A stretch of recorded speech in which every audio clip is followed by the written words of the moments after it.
시청자 여러분 안녕하십니까. 지금부터 정권의 한번 정도를 시작하겠습니다. 자, 이제 내란 재판부 1월 2일부터 이제 정식으로 이제 발효를 해서 이제 재판부 구성에 들어갑니다. 그런데요, 여기에 관해서 지금 이 시간에는요, 최재형 전 감사원장, 법률 전문가들의 의견을 제가 드리겠고, 그다음에 나경원 의원, 그리고 이인재 전 의원, 이런 분들 판사 출신의 국회의원을 한 적이 있는 법률 전문가들이죠. 이분들이 어떻게 평가를 하는지를 한번 여러분께 소개시켜 드리도록 하겠고, 드디어 이 송원석 원내대표가 말이죠. 지금 이제 정교, 그러니까 이제 지금 통일교의 그 양 정당에 대한 이제 정치 자금의 제공, 이것이 이제 일파만파로 커지고 있는데, 이걸 가지고 지금 민당에서 우리 국민의힘을 해산시키겠다 이렇게 나오고 있지 않습니까? 자, 그런데 이와 관련해서 말이죠. 지금 우리 이제 송원석 원내대표가 그야말로 민주당 이재명 정권을 해산해야 된다 이렇게 맞받아치고 있어요. 그래서 정권 해산이란 말은 제가 보기에 민주당 정권을 해산하라 이 얘기는 처음인 것 같아요. 아주 상당히 그야말로 뭐라 그럴까요? 프레시한 공세가 아닌가 이런 생각이 들고요. 그리고 지금 이재명이가 부산도 가고 지금 서울에서는 정원호 성동구청장을 띄우고, 그래서 김성동 전 의원이 이거야말로 이재명의 선거 개입이다 이런 지금 내가 지적하는 SNS 글을 올려놓고 있습니다.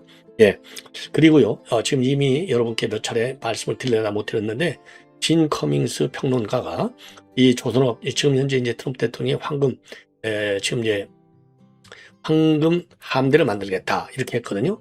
근데 이거를 갖다가 역설적으로 해석하고 있어요. 이거 완전히 지금 내가 대한민국 경제는 무너지고 있다 이런 취지의 글을 올려놓고 있습니다. 그래서 요 장문의 글인데 제가 요약해서 말씀을 드리도록 하겠고요. 그 천영 의원이 내내 이제 이 바다 이제 해군과 관련된 건데 대만 해협 이게 제일 큰 유사시 이제 어떻게 할 것이냐, 이게 외교안보 영역에서는 제일 민감한 이슈거든요. 그래서 이제 천영 의원이 지금 요 대만 해협과 관련된 위기와 관련해서 지금 지금 일본 총리가 한 발언이 그건 일본 유사 사태나 마찬가지 했잖아요. 이 얘기는 이제 집단적 자위권 행사의 일환이라고 봐야 된다. 그런데 이거를 갖다가 강 건너 불구경했듯이 안 되고, 우리 한국에도 이런 위기가 닥칠 수 있다. 왜? 대한해협이라고 하는 것은 우리 대한민국에도 굉장히 크리티컬한 해상 숙로 중에 하나다 이겁니다. 옳은 얘기죠. 그래서 천영우 전 외교안보 수석의 이 조선일보 칼럼을 여러분께 말씀을 드리도록 하겠습니다. 자, 그래서 이런 내용으로요, 하나씩 정리를 드리겠고, 김호준이가 이번에 이제 크리스마스 때 풀려 나올 걸로, 가석방 낼 걸로 생각을 했지만 가석방이 안 됐어요. 가석방이 안 되다 보니까 지금 말이죠. 지금 이제 이 김호중 씨의 팬들이 난리가 났다고 합니다. 그래서 이 내용도 여러분께 함께 전해드리도록 하겠습니다. 자, 그러면 말이죠. 우선요, 이 김호중 씨, 이 가수 김호중 씨, 이제 여러분들 잘 아시다시피 이번에 가석방에서 최종적으로 안 된 것은 이제 가석방 심사 대상 올랐어요. 왜 그러냐면 형기의 3분의 1만 남았을 경우는 자동적으로 이제 가석방 심사 대상으로 들어간다는 겁니다. 그렇지만은 심사위원회에서 심사를 해봤더니 범행의 성격과 재질이 나쁘고 재범 우려가 있다. 이런 점을 고려해서 가석방을 하지 않기로 결정한 것으로 알려져 있어요. 그럼 어째서 이제 재질이 나쁘고 재범이 우려가 있느냐? 범행의 성격. 이거 음주운전 뺑소니잖아요. 이런 점이 굉장히 질이 안 좋다. 이렇게 보는 거예요.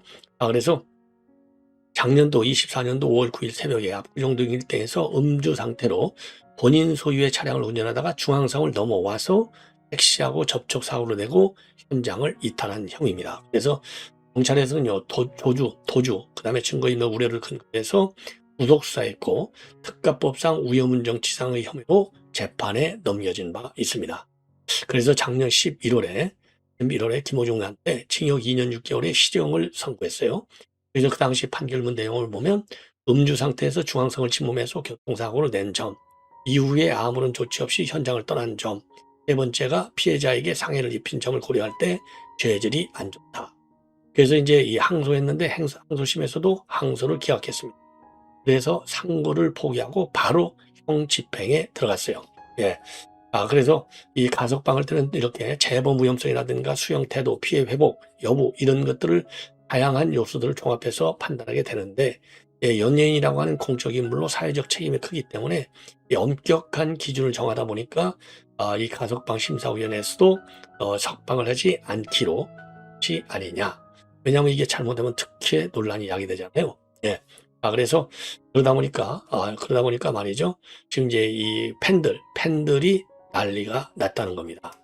굉장히 실망을 하고 있다는 거예요. 그래서 이 팬들이 눈물바다가 됐다. 이런 내용까지 나와 있습니다.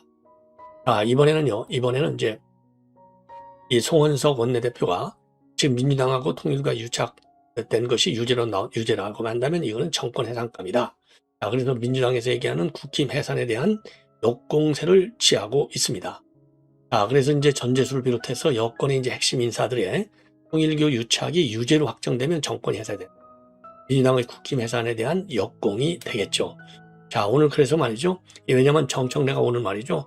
국민의힘과 통일교 유착 의혹이 유죄로 확정되면 국민의힘이 해산해야 된다. 이렇게 발언했거든요. 유죄로 확정되면. 그러니까 이거를 갖다가 이제 막말이다. 이 망은 막말이다라고 하면서 역공을 취한 겁니다. 그러면서 이제 통일교 특검은 최대한 신속하게 추진돼야 된다. 민주당은 말로만 특검 즉각 추진을 외칠 뿐이고 아직까지도 관련 법안을 제출하지 않고 있다고 비판하고, 민주당은 우리 지금 국민의힘에서 제안한 제3자 추천 방식의 특검에 대해서는 비난만 이어가고 있는데 추천권 논쟁으로 특검을 지연시키는 명백한 꼼수다. 그리고요, 내란 특별재판부 설치법, 정보통신망법 개정안에 대해서 이거는 명백한 우연이다. 본회의를 앞두고 땜질식 수정안을 제출했다는 것 자체가 불속 입법이었음을 방증하고 오로지 연내 처리라고 하는 시안에 쫓겨서 충분한 논의 없이 밀어붙인 법안. 두 학번 모두 헌재의 우연법률 심판으로 갈 수밖에 없고, 대통령은 내란 특별재판부 설치법과 정보통신망법 개정안에 대해서 반드시 거부권을 행사해야 된다. 그리고요, 대장동 항소 포기와 관련해서는 국정조사, 그리고 대북송과 서해공무원 피격 사건까지 전부 국정조사 대상으로 지금 거론하고 있는데 민주당에서요, 이건 물타기다 비판하고 있어요. 의도는 불순하지만은 대장동 항소 포기 외압 의혹을 포함해서 대통령의 5개 재판을 없애기 위한 이재명 정권의 외압 전반을 살펴보는 국정조사는 가능하다. 그러면서 대장동 항소 포기 외압 의혹에 대한 국정조사는 물타기 없이 즉각 실시하라. 직격탄을 날리고 있습니다. 홍원석 의원이 지금 원내대표가 아주 시원하게 잘 때렸습니다. 잘 때렸어요. 이번에는 말이죠. 아까 이제 말씀을 드린 대로 지금 이제 이 다양한 이 전문가들의 의견을 여러분께 말씀을 드리겠는데, 우선 말이죠. 우선 최재형 전 감사원장, 최재형 원장의 지금 이제 변호사로 돼 있죠. 지금 의견, 이번 내란 재판부 설치법과 관련돼서 공판 날로부터 시행되는데 요거가 우연성이 굉장히 강하다. 이렇게 비판하고 있어요. 우연성이라고 하는 것은 여러 이제 원인이 있지만은요. 지금 이제 대법원장 임명하게 돼 있는 이제 그런 그 사항이 되는 것이고요. 그리고요. 그래서 이번에 통과된 안을 보면은 이제 요 판사를 본래는 대법원장 임명하도록 돼 있었잖아요. 아예 조의대 관할을 싹 다 빼버렸어요. 그래서 그러니까 이제 중앙지법하고 고등법원 해당 법원의 판사 중에서 재판부 이 전담재판부 판사를 보임하게 돼 있어요. 그래서 이제 우연성이 조금 줄었다고는 하지만 이제 가장 큰 이 우연성 중에 하나가 사법부 고유의 권한인 사무분담을 갖다가 입법으로 구체적으로 규율한다는 점. 입법부가 법률을 규율한다는 거. 이거 삼권 분리 규정에 위반되는 것이죠. 왜? 사법권은 법관으로 구성된 법원에 속한다. 이게 헌법 제 101조 1항이잖아요. 여기에 지금 위배가 된다. 이렇게 지적을 하고 있습니다. 그래서 삼권 분리 원칙을 깼기 때문에 이제 우연성이기 때문에 이거는 받아들일 수 없다. 그래서 이거는 그야말로 사법 파괴다. 이렇게 강하게 비판하고 있습니다. 그래서 최재형 감사원장의 이 글 여러 개 말씀을 드리면, 서울중앙지법과 서울고등법원에 각각 2개 이상의 내란 전담재판부를 설치하되 각 법원의 판사회의가 조속히 전담재판부의 수, 분당 판사의 요건을 정하고 각 법원의 사무분담위원회가 주 1주 내에 사무분담을 완료하면 판사회의 의결을 거쳐서 각 원장이 전담재판부 판사를 보임한다는 내용으로 되어 있다. 그래서 기존의 내란 재판부 설치 법안은 판사 추천회의에서 추천한 사람을 대법원장이 임명하도록 하여 대법원장의 법관 임명권을 규정한 헌법 제104조 3항에 위반되었고, 그리고 기존의 판사가 아닌 외부 인사도 내란 전담 판사를 임명할 수 있었지만은 이번에 통과된 법안에 따르면은 기존의 서울중앙지법과 서울고등법원 판사 중에서 전담재판부 판사를 도임하게 된다. 그러나 사법부의 고유 권한인 사무분담을 입법으로 구체적으로 규율한다고 하는 점에서는 헌법의 삼권 분립에 관한 규정, 즉 사법부는 법관을 구성된 법원에 속한다는 헌법 제101조 제1항의 정변으로 위반된다. 며칠 전 대법원은 국가적 중요 사건에 대한 전담재판부 설치 및 심리 절차에 관한 예규 제정을 예고했다. 내란 등 국가적 중요 사건을 담당할 재판부를 미리 지정하지 않고 접수된 사건을 일단 기존의 재판부 중 하나에 임의 배당한 후에 해당 재판부를 전담재판부로 지정하여 그 사건만을 전담하여 재판하도록 하는 내용이다. 법원의 사무분담에 입법부의 관여를 배제하여 사법부 상권분립의 원칙을 지키고 사전에 전담재판부를 구성하지 않고 임의 배당하여 재판의 공정성과 투명성을 담보하면서 해당 사건만을 처리하게 함으로써 재판의 신속성과 효율성을 담보하기 위한 방안이다. 이재명 정부와 민주당은 법률로 정하면 무슨 일이든지 할 수 있다고 하는 법치주의에 대한 잘못된 인식과 그리고 선출된 권력인 대통령과 국회가 법원보다 우위에 있다는 반헌법적 비민주적 사고를 가지고 자유민주주의와 국민의 기본권을 수호할 최후의 보루인 사법부의 독립을 위협하고 있다. 대법관에 대한 대폭 증언, 법원의 재판에 대한 헌법 소원의 전면 허용, 해임죄와 공직선거법상 허위사실 공표죄 폐지, 법 왜곡죄 신설 등 이재명 피고인의 사법 리스크를 제거하고 사법부의 독립을 무너뜨리는 이재명 정부와 민주당의 사법개혁은 사법 파괴이며 전체주의 독재로 가는 고속도로다. 아주 깨끗하게 아주 깔끔하게 우연성을 지적해준 글이라고 생각을 합니다. 이거 누군가 책임지도록 해야 되겠죠. 그 다음에요. 나경원 의원의 내란 전담재판부에 대한 의견인데 결국 민주당이 우연투성이 두덕이 내란 전담재판법 수정안을 본회의에서 강행했다. 법사위에서의 전방위 투쟁으로 우연적 규정을 제거했지만은 여전히 우연덩어리다. 사법행정은 사법이 독립적 자율적 영역이다. 애초에 국회에서 법으로 전담재판부를 만들라 말라 하는 것부터가 우연이다. 결국 처분적 법률, 처분적 재판이며 무작의 배당 원칙도 지켜지지 않는다. 법이 겨냥하는 사건이 무엇인지 누구나 특정해 알 수 있다. 외부 추천에는 뺐지만 국회가 짜놓은 특별재판 틀도 그대로다. 오히려 헌법기관 수장인 대법원장을 폐지하고 국회가 짜놓은 법률 틀 안에서만 법원이 움직이게 만드는 또 다른 사법권 침해가 더해졌을 뿐이다. 그러면서요. 아무리 다른 용어로 국민을 현혹시켜도 이들의 입법 목적은 분명하다. 강성 지지자들을 위한 더 센 자극, 만족감, 그리고 내란몰이 유죄 찍어내기다. 판사들을 정치적으로 압박해서 꼭두각시로 세워 유죄 판결문을 대필시키겠다는 것이다. 오늘 내란 사건의 전담부를 만들면 내일은 선거, 모레는 언론, 언제든 마음에 안 드는 사건마다 전담재판부 딱지를 붙일 길을 열어놓는 나쁜 선례가 된다. 내 사건, 내 자식 사건이 정치 권력의 입맛에 따라 전담재판부라고 하는 이름의 날짝으로 보내질지 모르는 나라. 그것은 더 이상 상권 분립의 자유민주주의 법치주의가 아니다. 이제 민주당의 우연적 만행이 완성이 되어간다. 민주당 정권에 장악된 헌재가 면죄부를 부여할 거라 기대하며 우연법률에 우연법률이 더해진다. 국가 면역 체계, 그것이 멈추고 병들고 있다. 국민들도 무뎌진다. 나라가 망가진다. 국민의힘은 장동혁 대표를 1번 주자로 우연적 내란 전단 내포법 필리버스터에 나섰다.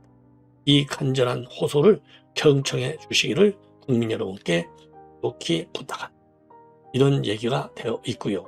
네, 되어 있고 그 다음에 말이죠. 이인재 전 의원도 여기에 관해서 강력하게 비판하는 글을 올렸습니다.